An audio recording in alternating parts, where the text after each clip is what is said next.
Alhamdulillah, alhamdulillahilladzi arsala rasulahu bil huda wa dinil haq yudhhirahu ala dini kulli wa kafa billahi syahida.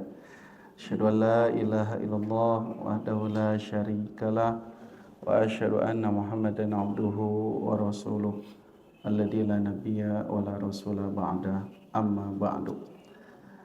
Bapak Ibu, alhamdulillah, dengan izin Allah, dengan qudrah wal iradah Allah, subuh ini kembali Allah menakdirkan kita untuk bisa ibadah di hari ke-7 bulan Ramadan. Ayanu 7, ayanu 8. Bapak seberiji? 7. Berarti lebaran kantun 23 hari lagi insya Allah. Alhamdulillah. Mudah-mudahan amal ibadah kita diterima oleh Allah Subhanahu wa taala. Tema kita pada subuh ini tentang tafaqquh fiddin. Apa Pak? Tafaqquh fiddin. Tafaqquh fiddin ini jadi bahasa yang familiar di kita. Bahkan kalau Bapak main ke pesantren-pesantren atau ke sekolah-sekolah Islam, selalu visi misinya itu menciptakan generasi yang tafaqquh fiddin. Selalu Pak. Coba Bapak lihat di pesantren ini, tafaqquh fiddin, besar ditulis di tembok atau lewat spanduk atau lewat flyer. Menciptakan generasi yang tafaqquh fiddin. Tapi pada kenyataannya banyak yang tidak tafaqquh fiddin gitu Pak.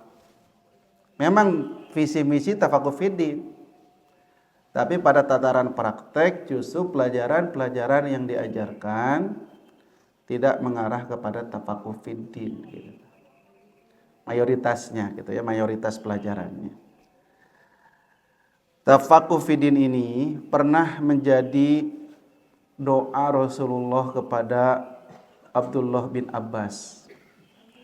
Jadi Nabi pernah mendoakan Abdullah bin Abbas dengan doa Allahumma faqihhu fiddin. Allahumma faqihhu fiddin. Ya Allah, fahamkanlah dia fiddin dalam urusan agama. Allahumma faqihhu fiddin. Ya Allah, fahamkanlah dia dalam urusan agama. Itu doa Nabi kepada Ibnu Abbas. Allahumma faqihhu fiddin. Bapak Ibu kantos doa eta ka incu bari usapan Allahumma faqihhu fiddin atau pada angkat sekolah ka dieu jang doakeun ku ibu teh sambil diusapan Allahumma faqihhu fiddin atau heueuh jig kitu hungkul. Pas sekolah heueuh jig cing salamet. Padahal selain kita mendoakan keselamatan, kita pun dianjurkan untuk mendoakan agar tafaqquh fiddin. Terlebih zaman sekarang Pak, kata Anas bin Malik, bahwa zaman hari ini akan lebih rusak daripada zaman-zaman sebelumnya. Jadi menuju zaman selanjutnya, kata Anas akan semakin rusak sampai kita bertemu dengan Tuhan kita. Kata Ibnu Mas'ud, kenapa rusak? Karena aqallu ilman, semakin sedikit orang yang mempelajari ilmu agama. Semakin sedikit orang yang minat belajar ilmu agama. Bahkan kata Nabi, ilmu yang pertama kali akan dicabut di akhir zaman yaitu ilmu apa? Ilmu waris, ilmu faraid. Berarti perhatian orang kepada ilmu agama semakin hari semakin berkurang. Memang teknologi semakin canggih Pak, AI, Google segala aya di AI yang Google, di Meta. Tapi kadang-kadang orang itu terjerumus dengan kemudahan itu. Jadi semakin malas beki mudah teh Pak. Dan kadang-kadang tidak tidak sok aya nu salahna Pak AI teh. Abi kantos ngecek kitab ternyata di kitab aslina teh aya. Tapi siganunya tulisan Arabna aya, rujukan kitab nomor sekian, hadis sekian. Nya kitab perkataan Imam Syafi'i misalnya. Dicek gua abi, ternyata tidak ada AI teh. Yang saya pertanyakan tuh si AI dapat data dari mana gitu, Pak. Ya sedikit-sedikit AI nama Pak. Sedikit-sedikit Google. Dari sinilah kita harus benar-benar menjadi pribadi yang tafaqquh fiddin. Hadisnya An Muawiyah, dari sahabat Nabi Muawiyah. Muawiyah di sini adalah Muawiyah bin Abi Sufyan, anaknya Abu Sufyan.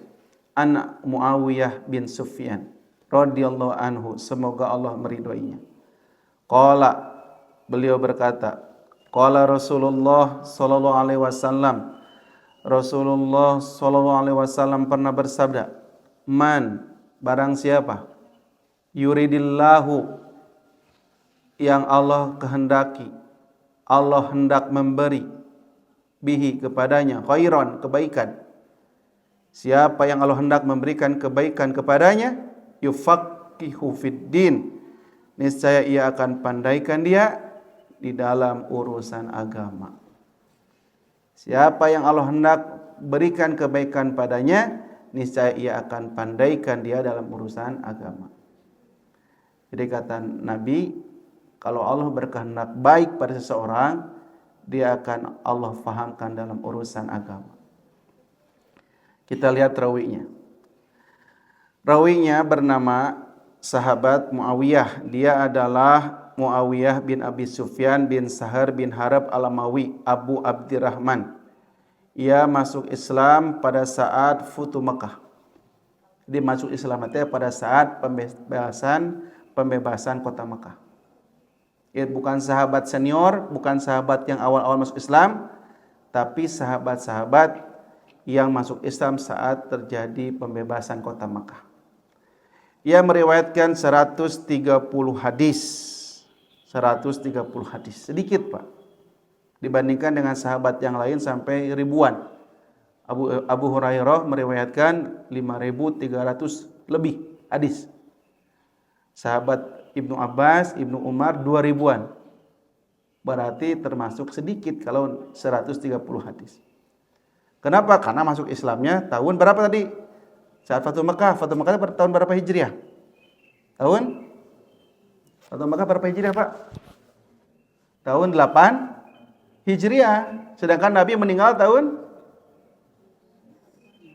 tahun 10 Hijriah. Kan Nabi di Madinah 13 tahun berdakwah, di Mekah 10 tahun.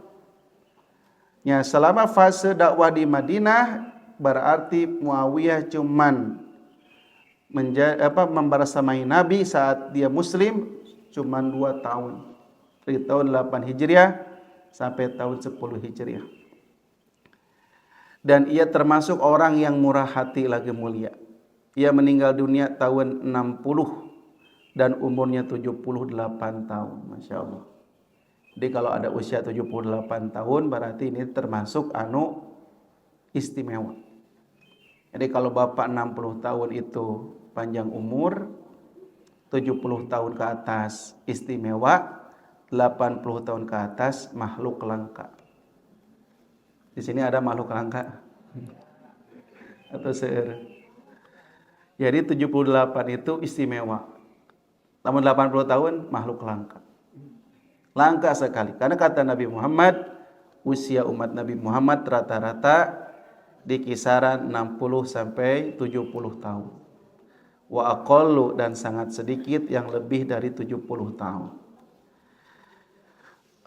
Ya. Al-Walid bin Muslim berkata dari Al-Lais yang meninggal dunia pada bulan Rajab tahun 60. Masa kekhilafahannya selama 19 tahun setengah. Jadi pernah jadi khalifah ternyata, Pak. Setelah khalifah siapa? Ali bin Abi Thalib. Saat terjadi fase di mana pergolakan zaman Ali bin Abi Thalib, setelah itu Ali digantikan oleh Muawiyah bin Abi Sufyan. Dan beliau katanya dikuburkannya di mana? Katanya dikuburkannya di Damaskus, Pak. Damaskusnya daerah mana, Pak? Suriah. Ya, terus ia meninggal pada bulan Rajab tahun 60. Masa khalifahnya selama 19 tahun setengah. Berarti 19 tahun setengah teh 3 periode, 4 periode di orang. 4 periode nya, Pak, lamun di Indonesia mah. Hampir 20 tahun. Ya, di kita mah maksimal 2 periode presiden teh. Ia meriwayatkan hadis dari Rasulullah, dari Abu Bakar, dari Umar, dan dari saudara perempuannya yaitu Ummu Habibah, termasuk istri Rasulullah sallallahu alaihi wasallam. Itu rawi sahabat Nabi yang meriwayatkan hadis ini, Muawiyah bin Abi Sufyan. Sekarang kita lihat hadisnya. Jadi kalimat ini ada kalimat man yurid. Tapi tadi kan ini hadis nama seolah-olah kasroh ya Pak. Lihat. Man yuridillah. Padahal iya teh harusnya sukun. Man yurid. Kenapa ada kasroh? Ini kasrohnya bukan kasroh asli. Ini kasrohnya kasroh solusi. Asalnya mah man yurid Allahu gitu tak Pak. Karena kalau dibacanya sukun nanti nggak bisa dibaca man yurid Allahu, nggak enakan sana gitu. Maka wahurika bil kasri, diharokati kasroh li tahallusi, ya untuk membebaskan diri miniltiqoi sakinain dari pertemuan dua sukun. Sukun yang pertama pada dal, huruf dal, yurid. Sukun kedua pada alif lam, yuridillah gitu Pak. Jadi kasrohnya bukan kasroh asli tapi kasroh solusi. Makanya kalau ada man kesannya sukun. Faman ya'mal misqala dzarratin tuh kan? Faman ya'mal sukun. Kalau ada man kedepannya fi'il mudhari biasanya sukun. Ini asalnya sukun, man yurid. Tapi kasrohnya kasroh solusi, bukan kasroh asli. Makanya di penjelasannya oleh para ulama disukunkan yurid. Man yurid, yurid apa? Bahasa kitanya hendak. Kehendak, yurid. Berkehendak. Adalah berasal dari kalimat al-iradah tuh, menghendaki. Ada sifat Allah iradah ya Pak ya. Wujud kidam bako muhalafatul hawadisi qiyamu binafsihi wadaniyah kudroh iradah ta. Jadi yurid berasal dari kata iradah, menghendaki. Kalimat al-iradah adalah sifat yang diperuntukkan bagi salah satu sisi kejadian yang ditentukan. Jadi sudah ditentukan kejadiannya itu iradah. Terus aya niat gitu Pak, bukan kebetulan.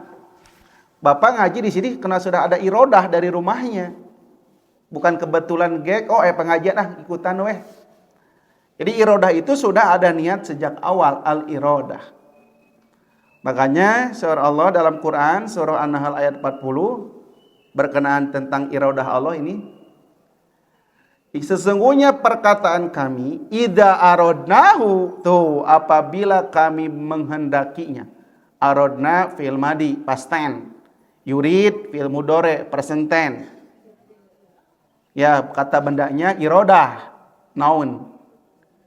Ya, ini kata Allah dalam bentuk fi'il madi idza aradnahu. Apabila kami menghendakinya, annakul, kami hanya mengatakan kun fayakun. Jadilah maka jadilah. Jadi iradah Allah itu terjadi sangat cepat. Nyebutkan jadi. Bapak ibu sakit kata Allah sembuh. Gak usah berobat. Kata Allah maut. Tak ada sebabnya. Barusan saya punya ada kabar barusan bisa Pak. Ada jamaah Tasikmalaya, Ustaz, barusan saya jamaah meninggal dunia. Padahal kamari teh sehat cenah Pak. Kamari teman saya lagi transaksi dengan jamaah saya. Bab tanah. Udah deal, Pak. Kalau ka maot anu transaksi tanahna. Jeung maot teh di Bandung deh di Mayapada. Berarti iradah Allah maut itu bukan karena sakit. Maut itu bukan karena kecelakaan, tapi karena iradah Allah. Kalau sudah ajalnya beres, sudah ajalnya tiba, kun fayakun. Jadi tidak ada yang tidak mungkin Pak dalam dunia ini. Yang tidak mungkin itu cuma duanya Pak. Yang tidak mungkin itu bagi manusia yang tidak mungkin dua. Apa? Ngabedahkeun laut jeung ngecat langit, tidak mungkin gitu. Selama tengah bedahkeun laut jeung ngecat langit mah masih kena mungkin gitu. Ya, itu untuk manusia, tapi untuk Allah semuanya mungkin karena Allah itu punya iradah secepat kejapan mata. Apa kata Allah ini dalam Al-Qur'an surah Al-Qamar? Wa ma amruna illa wahidatun kalamhin bil basar. Dan perintah kami hanyalah satu perkataan seperti kejapan mata. Tuh. Jadi iradah Allah masih gak ngicep, Pak. Sekali ngicep jadi. Sekali ngicep dikehendaki datang. Pergi. Wa ma amruna illa wahidatun kalahmin bil basar. Itu ridha Allah. Makanya yang kita minta adalah takdir yang terbaik berdasarkan iradah Allah Subhanahu wa taala. Ini menerangkan lafaz iradah. Yang pertama, menerangkan lafaz yurid. Yang kedua, menerangkan kalimat khairon. Kan tadi ayat hadisnya man yuridillahu khairon. Siapa yang Allah kehendaki kebaikan. Apa khairon di sana? Lihat. Kebaikan di sini adalah siapa yang tidak mempelajari agama, yaitu tidak mempelajari fondamen-fondamen Islam, dan apa yang berhubungan dengannya, yaitu furu, cabang-cabangnya. Tidak belajar yang usul, yang pokok-pokok, yang kaidah-kaidah yang dasar, tidak belajar yang cabang-cabangnya, maka itu artinya maka sungguh kebaikan itu telah diharamkan. Dia tidak akan mendapatkan kebaikan. Jadi kalau bapak, anak cucu bapak, keluarga bapak nggak pelajar Islam dari dasar sampai ke cabang-cabangnya, berarti tidak dikehendaki kebaikan. Saya ada pertanyaan, Ustadz pun anak cenah hoyong pindah agama, cek Ustadz kumaha? Astagfirullahaladzim. Kok ada sekarang pertanyaan seperti itu gitu Pak? Ada pertanyaan ingin pindah agama, sok bayangkan ku ibu. Berarti yang dipermasalahkan apanya? Pondamennya, berarti akidahnya itu. Yang pokoknya belum tertancap. Terus ada yang bertanya, Ustaz kumaha jakat teh ibu menemui terang sih. Ya selama ini beliau punya sawah, punya anu, tara di jakatan. Nembe terang sih aya jakat pertanian. Nembe terang sih aya jakat peternakan. Nembe terang. Bayangkan ke bapak aja ku ibu. Berarti cabangnya dia belum paham. Makanya semakin kesini semakin jauh umat Islam dari Islamnya. Ya, yang fondamen jauh, yang cabang juga jauh. Makanya siapa yang tidak mempelajari agama, maka sungguh kebaikan itu telah diharamkan. Nah, ini pentingnya kita menciptakan generasi yang tafakuh tadi. Terus di bawahnya, yang dimaksud dengan khairon menurut Allah yang tadi disebutkan dalam hadis, yang dimaksud dengan kebaikan di sini adalah mayaumu khairad dunya wal akhirah. Apa yang meliputi dua kebaikan, yaitu kebaikan dunia dan akhirat. Jadi siapa yang Allah kehendaki kebaikan dunia dan akhirat, pasti dia akan Allah fahamkan dalam urusan agama. Apa artinya? Abu Ya'la telah meriwayatkan hadis Muawiyah dari jalan yang lain yang dhaif. Ini hadisnya dhaif yang jalan yang lain, tapi sebagai tambahan penjelasan saja, bukan untuk mensahihkan hadis ini. Dan ada tambahan di akhirnya. Wa man lam yatafaqqah fid din, dan siapa yang tidak memahami agama, maka Allah tidak akan memperhatikannya. Di sini lamun teu paham agama moal diperhatikan ku Allah. Dengan demikian padanya terdapat keutamaan ulama atas seluruh manusia. Ulama itu apa? Bukan ustadz, bukan kiai kade Pak. Ulama itu orang yang berilmu terhadap urusan agama. Dulu disebut jahiliyah Pak, Bu. Kenapa disebut jahiliyah? Karena bodoh, zaman kebodohan. Mereka itu bodoh dalam urusan apa? Dalam urusan agama. Kalau dalam urusan dunia mereka pintar kan? Inna surah Quraisy kan? Ila fihim rihlatas sita'i wasayif. Kebiasaan mereka orang-orang Arab Quraisy, orang jahiliyah adalah berpergian jauh rihlah teh. Untuk apa? Untuk berdagang, kenapa? Fis sita'i wasayif, pada musim dingin dan musim panas. Ini jago dagang orang jahiliyah teh ini Pak. Jeung dagang oge bukan lokal tapi interlokal gitu nya, sampai keluar daerah Mekah. Kemana dagangna? Ke Syam. Musim dingin ke Yaman, musim panas ke Syam. Syam sekarang berapa negara? empat negara. Ranca Ekek, Majalaya, Solokan Jeruk, Balaen, Pak. Sama berapa negara sekarang Pak? Suriah, Lebanon, Palestina, sekarang Yordan. Bayangkan. Nabi dan orang-orang jahiliyah pergi dagang pakai Google Map. Bayangkan tuh Bapak. 40 hari perjalanan naik onta. Bulak-balik berarti 80 hari perjalanan. Lamanya dagang na oge. Dagang naon Nabi harita jeung para sahabat dan orang-orang jahiliyah dagang apa? Oh, dagang kulit, bukan dagang sebelah kade. Jadi orang Mekah itu pengrajin kulit ya yang terbuat dari unta dan duri domba. Domba siapa? Domba orang Mekah, domba kauring Pak. Wah, pengrajin kulit. Bahkan istri Nabi Zainab itu suka menyamak kulit kerjaannya. Bahkan ketika orang jahiliyah menyogok Raja Najasyi di Habasyah, di Ethiopia, waktu orang-orang Islam hijrah ke sana, si Raja Najasyi dan uskup-uskup di Habasyah disogok dengan kulit terbaik buatan kota Mekah. Disogok nanti ke kulit, disuap nanti. Tapi ditolak Raja Najasyi. Berarti orang jahiliyah, orang Quraisy pintar mengolah kulit. Lebih dulu daripada orang Sukaregang Garut. Betul tidak? Cuman zaman jahiliyah belum ada dorok-dok gitu Pak. Belum ada kerupuk kulit. Kenapa belum ada? Kenapa belum ada kerupuk kulit zaman jahiliyah? Sanes, karena belum ada mie kocok dan empal gentong. Jadi pintar dunia nama Pak, tapi urusan agama bodoh. Bodohna kacida orang jahiliyah. Bayi perempuan lahir dibunuh. Bayi lahir perempuan dibunuh. Terus jinah, judi. Terus naon deui? Menyembah patung-patung. Sampai kan di kota Mekah, saat putu Mekah, terdapat 360 patung. Bayangkan Pak. Sa Mekah 360 patung disembah nage.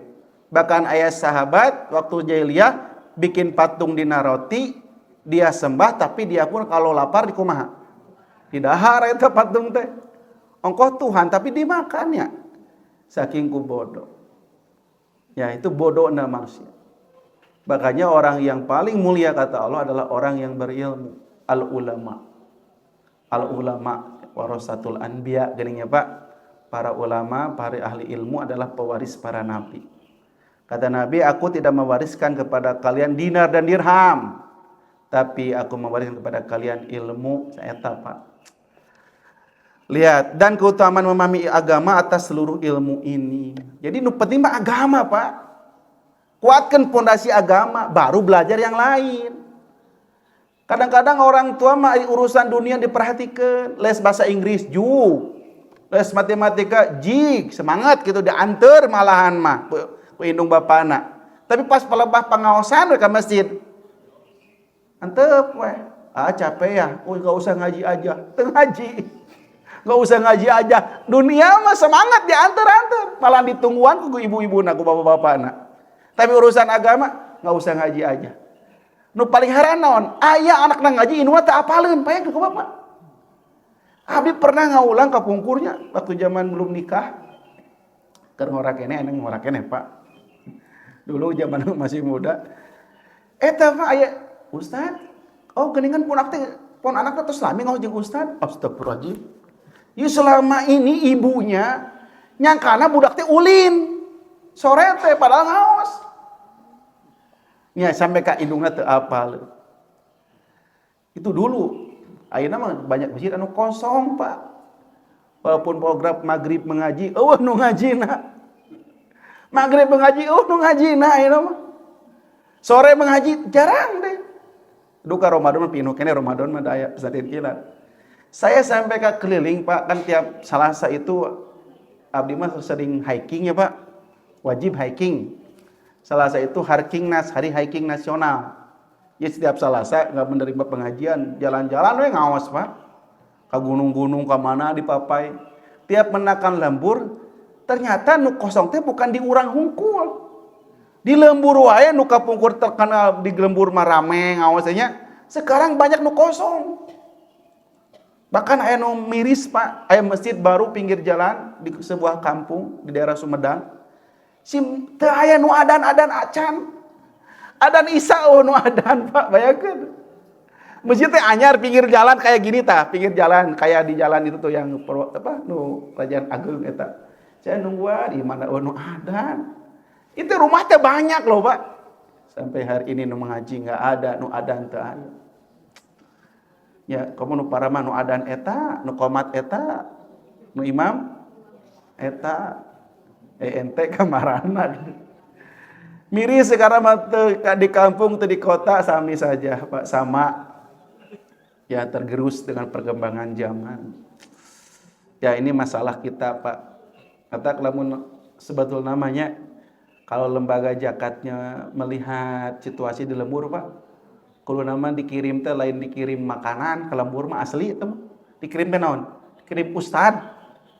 Kirim ustad ke mana-mana ke setiap lembur. Karena miris kurang adanya ini, Pak. Kurang adanya ustad teh araya. Jadi nu di lembur diajar ke kota teh atau belajar ke pesan-pesan teh, pas beres teh kalah lain baik di kalemburna, kalah ka karawin ke orang kota. Ya. Sehingga aya dikirim dari NTT, dari Ambon ke Bandung, Pak, dikirim. Mana belajar di Bandung. Ya gitu, Mas Santen di dia ya. Kayak jadi balik deui. Kalau kawin ke orang Bandung gerak. Astagfirullahaladzim. Tak gitu kebanyakan nanti terbalik deui. Ya walaupun eta takdir Allahnya, tapi tetap kan ada pilihan. Tak gitu Pak. Jadi disinilah yang kekurangannya adalah kurangnya para ahli ilmu yang menyebarkan ilmunya. Atau Bapak siap dikirim, Pak? Ya kemarin saya tebar Quran, Pak. Sebelum Ramadan saya tebar Quran keliling ke pelosok-pelosok kemarin, ke Ciamis, ke gunung-gunung, Pak. Terus terakhir kami ke Sancang, kalau weng Sancang. Kemarin terakhir sebelum saum pisan. Enjingna bade taraweh, sebelumnya di Sancang 2 dinten. Benar-benar umat Islam itu perlu pencerahan dari para ahli ilmu, terutama jangankan ilmuna Al-Quran kita gaduh kadang-kadang tidak peduli dengan Al-Qurannya, percaya kanu syirik-syirik, percaya kadukun Pak. Komo di Suancang mah pas si dukun teh geus make plang, si dukun teh ya dukun kuncen-kuncen geus make plang, kesyirikan teh loba pisan Pak. Saya lagi hiking Pak, lagi jalan-jalan di Leuweung Sancang, aya nu keur tapa di payunan pohon seueur teh. Aya nu di payunan curug, aya nu di payunan makam. Pajarkeun teh eta cenah makam Prabu Siliwangi anu tilem di leuweung eta. Cenah gitu. Anu diudag ku Prabu Kian. Padahal mah masalah tah. Seueur Pak dihias-hias. Banyak kemusyrikan terjadi gara-gara umat gak paham terhadap agama. Aya ziarah makam wali, kalain ngadoakeun kalaka menta. Wahai wali, abi menta mudah-mudahan abi sing beunghar. Sing loba sing bisa menang jodoh anu geulis nu beunghar, baya janda oge. Kitu geura. Cek wali teh tong baru kersia, urang geus pae cenah. Urang geus maot atuh teh bisa beramal. In qata amaluhu sudah terputus amalnya kan cek Nabi oge. Tapi banyak anu percaya, Pak. Sok bapak tinggal ka makam wali-wali, eta teh Pak. Aya naon tulisan-tulisan wawan dari Garut, tulisan teh Pak. Ka kuburan-kuburan teh narulis. Alungkeun kertas. Pak, tong borok kuburan atuh. Pak di urang mah aya batu gede dianggap hal anu wah. Bapak amang ke Gunung Negara Padang do di Cianjur, di Cidue, Ciwidey. Pak aya batu gede dianggap naon? Dianggap mistik. Ditulisan. Aya naon sasajen. Astagfirullahaladzim, ini jelema geus error. Di ditu tuh, tah di Garut. Aya gunung. Abi kadinya loba di kitu. Jadi seueur Pak di Ciwidey, di Ranca Bali, daerah Kebon teh. Aya nu kada itu teh. Komo di Sumedang mah seueur pisan. Mereka itu percaya gara-gara akidahnya lemah. Ini PR-nya. PR para pejabat yang para ulama ini. Makanya kata Nabi yufaqihu fiddin. Yang Allah kehendaki kebaikan itu adalah niscaya ia Allah pandaikan dalam urusan agama, fahamkan. Kalimat yufaqihu berasal dari 3 kata. Yang pertama, bisa berasal dari fakuha, bisa berasal dari fakoha, bisa berasal dari fakiha. 3. Kalau berasal dari fakuha itu artinya bila pemahamannya telah menjadi tabiat, jadi karakter, itu fakuha asalnya. Jadi kalau agama itu sudah jadi karakter, namanya fakuha. Orangnya disebut fakih. Ada namanya fakih. Ya. Fakoha, kalau fakoha, bila mengalahkan yang lain kepada pemahaman. Itu fakoha. Saking ku paham, nulain eleh gitu. Yang nulain. Yang terakhir, fakiha, bila memahami. Fakiha mah memahami hukum. Kalau fakoha lebih dalam. Kalau fakoha jadi tabiat. Dokter spesialis itu fakoha, dokter spesialis teh, spesialis fakoha. Spesialis jantung jeung paru-paru beda walaupun pada deket gitu kan. Bapak paris naon paru-paru pangmacakeun jantung abdi. Teu bisa atuh kan paru-paru, kan pada deket teu bisa. Walaupun pada deket oke anggar teu bisa. Kenapa? Karena beda fakohanya. Begitupun dalam urusan agama beda tetep Pak. Ya. Makanya ada spesialisasi itu namanya fakoha gitu. Itu arti fakoha. Terus Imam Al-Mubarakfuri menerangkan bahwa al-fiqhu wa al-fahmu. Fikih adalah faham. Tuh, fikih teh faham. Berarti dalam belajar kieu, fikih ibadah, belajar naon? Belajar naon? Belajar faham tentang ibadah. Fikih muamalah, belajar faham tentang urusan muamalah. Cuman pemahamannya ada yang dangkal, ada yang mendalam, tak itu beda nate. Aya anu berkutat di permukaan, aya anu ngerelep ke jero gitu. Matang saur Imam As-Sabuni manaon? Al-Qur'an teh ibarat lautan nya Pak. Qur'an teh ibarat lautan. Naon lautan teh maksudna? Lautan itu bisa kelihatan indah kalau kita menyelam ke bawah. Kalau di permukaan kan cuma ada air saja, air laut, ombak. Kalau Bapak nyelam ke dalam, maka di sana ada apa? Ada ikan-ikan besar, ada terumbu karang, ada SpongeBob, ya Patrick, gitu banyak. Di film gitu nya. Aya segala hal di bawah. Pak kemarin teman abdi orang sancangnya, laut sancang. Tiasa nyelam ke handap, teu make alat. Eta teh jago, Pak. Dia itu kerjaannya teh master, non master teh nembakan lauk. Jadi dia itu bisa nyelelep ke handap, terus nembak lauk nu hoyong sikeut kumaha laukna. Geus menak jeung macam lauk. Jadi kanya teh ngerelep ke handap, ngaleungit, Pak. Sabaraha menit hilang. Ternyata di handap teh keur gelut jeung lauk. Keur nembakan lauk. Eta pas kaluhur teh geus mawa lauk ieu badag. Lauk pari, lauk naon badag, Pak.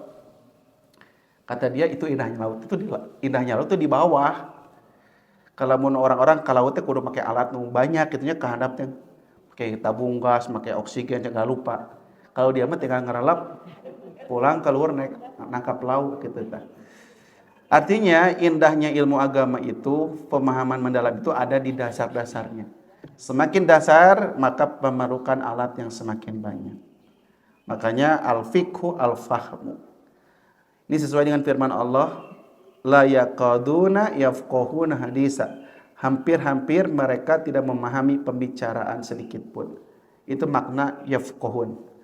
Maka yang dimaksud dengan la yaqaduna yafqahun adalah la yafhamun. Mereka tidak memahami. Jadi al-fiqhu artinya secara bahasa adalah pemahaman.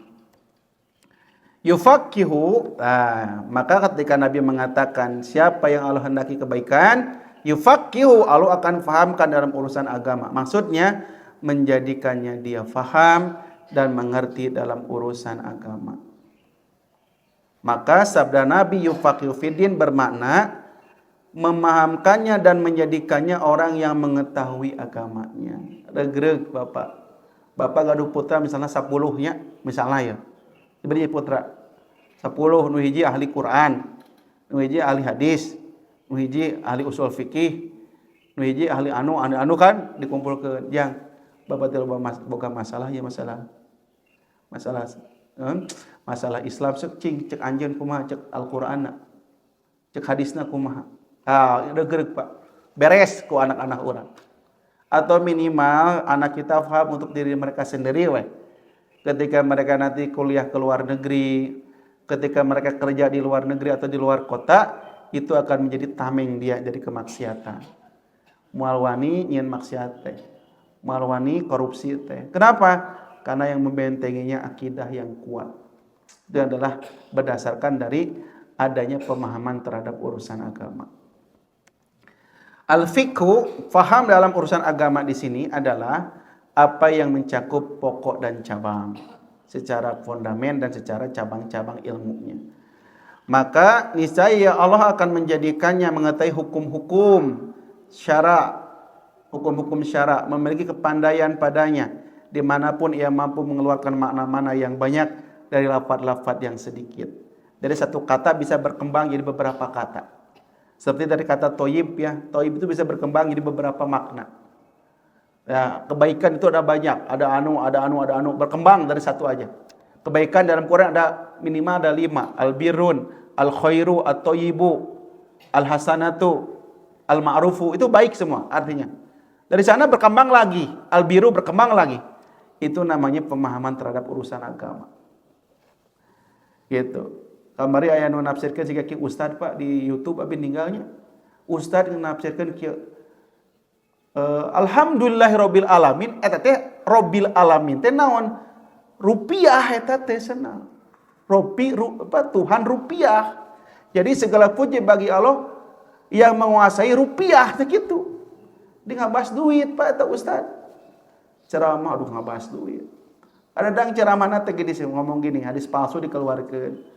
Tututlah ilmu ke negeri Cina. Kan itu bukan hadis, itu palsu hadisnya. Di ceramahna tututlah ilmu ke negeri Cina. Bahkan ada nyebut lagi Pak Ustaz, barang siapa yang mencium suami 10 kali sama dengan dia telah mencium Hajar Aswad. Segitu. Atau si eta mah umroh Pak. Nyuman salakina we. Da katipu ku hadis-hadis palsu anu didugikeun ku ustadna. Kemarin saya makan di daerah Garut, Pak, asli ieu mah Pak. Eta mah asli abi ninggal di rumah makan teh aya foto katinya nu gaduh warung naon fotona teh habis umroh ke Pamijahan eta apa aya tulisanna teh habis umroh ke lobang gua naon gua di Pamijahan. Jadi ningali fotona teh siga nu keur umroh Pak. Jadi bagi orang yang nu paham siga mereka mah naon lamun ka Pamijahan sama dengan umroh ka Mekah eta teh. Tak orang teh ningali fotona seserian ya Allah ieu jelema sampai ka era kieu.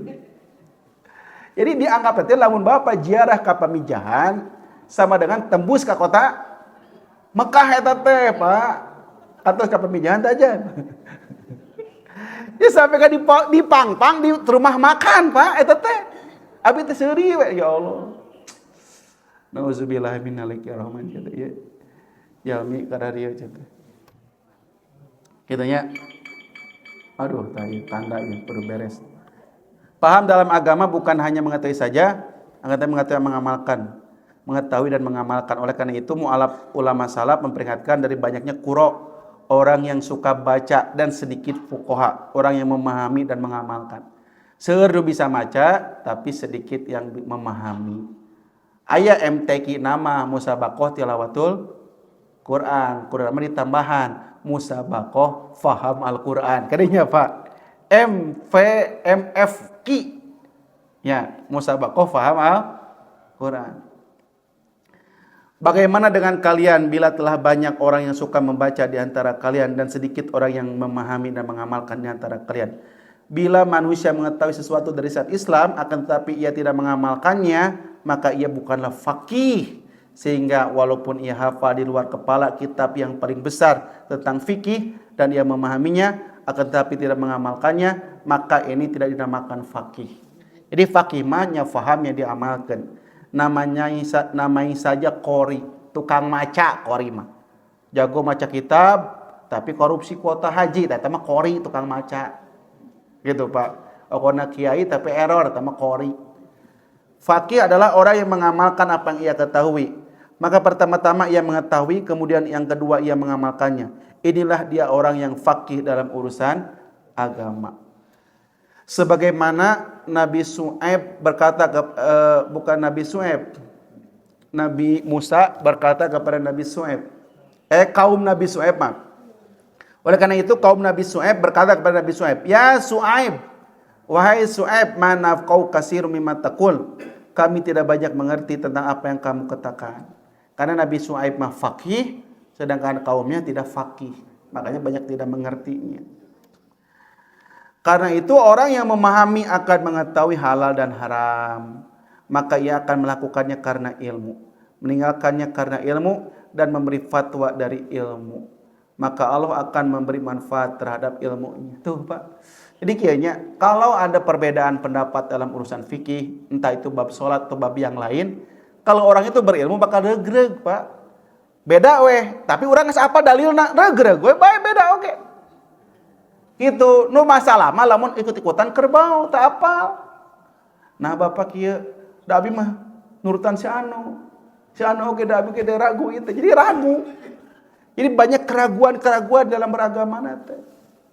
Tapi kalau orang itu bentuk ilmunya, dia akan yakin dengan seyakin-yakinnya. Walaupun terjadi perbedaan, wios beda mah geus biasa. Yang penting aya dalil teh kitu. Nu bahaya mah keur mah beda dalil gitu.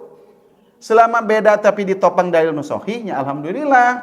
Nu bahaya mah nya beda teu apal dalil atau ditopang ku dalil anu dhaif eta nu bahaya.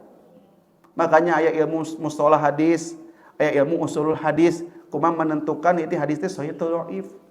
Itu belajarnya teh lami baheula. Oke Pak Abdi sampai ka mukaan kitab teh sampai ka lama nyari hadis ieu sahih atau dhaif teh. Diteliti satu-satuna orang-orang nu ngariwayatkeunna.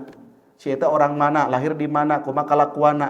Ditulis sampai diterangkeun hiji-hiji. Ayeuna mah tos instan, tinggal aya aplikasi sahih dhaif terus aya di dijadiin aplikasi eta. Ya, kadang-kadang gue berbahasa Arab tapi harus bisa bahasa Arab terus sama. Maka dari Ibnu Abbas, sesungguhnya Nabi masuk kamar kecil WC, kemudian ia meletakkan air wudu baginya. Beliau bersabda, "Siapa yang meletakkan ini?" Lalu diberitahu bahwa yang meletakkannya adalah Ibnu Abbas.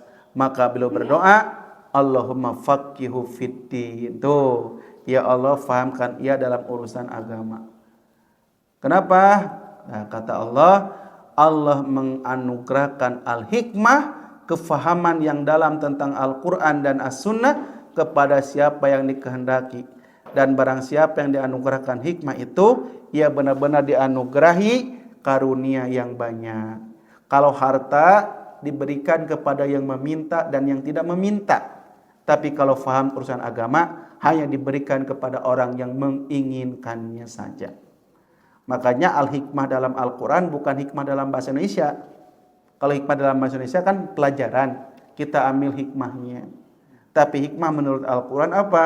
Hikmah adalah ilmu yang bermanfaat, yang memiliki pengaruh kepada jiwa, sehingga mengarahkan keinginan kepada amal yang ia sukai, yaitu amal yang dapat menyampaikannya kepada kebahagiaan dunia dan akhirat.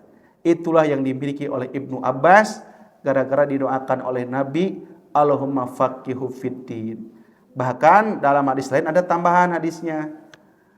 Dari Ibnu Abbas, ia berkata, Nabi memelukku ke dadanya dan beliau berdoa, Allahumma alimhul hikmah. Tuh, langsung pakai hikmah. Allahumma alimhul hikmah. Ya Allah, ajarkanlah hikmah kepadanya.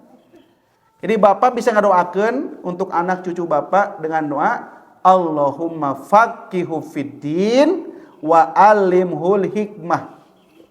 Itu Pak.